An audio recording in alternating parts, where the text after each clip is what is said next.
খং কেনেকৈ কমাব পাৰি? গভীৰ উশাহ নিশাহ, ব্যায়াম বা শান্ত ঠাইত সময় কটোৱা আদিয়ে খং কমোৱাৰ বাবে ব্যাপক ৰূপ ধাৰণ কৰে। কিছুমান মানুহে সংগীত শুনা বা যোগাসন কৰিলেও তেওঁলোকক শান্ত হোৱাত সহায় কৰে বুলি বিবেচনা কৰে। খং অনুভৱ কৰিলে এটা দীঘল উশাহ লওক।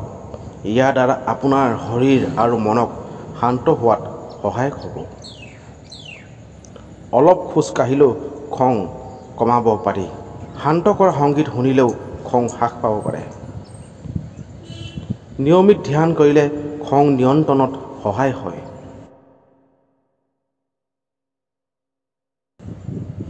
আপোনাৰ খঙৰ বিষয়ে বিশ্বাস কৰা কোনোবা এজনৰ লগত কথা পাতক।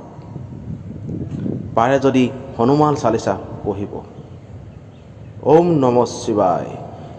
এই মন্ত্ৰ ভগৱান শিৱৰ বাবে উৎসৰ্গিত আৰু মনৰ শান্তি আৰু শান্ত ক্ৰোধৰ বাবে এক শক্তিশালী মন্ত্ৰ বুলি গণ্য কৰা হয়। ধন্যবাদ।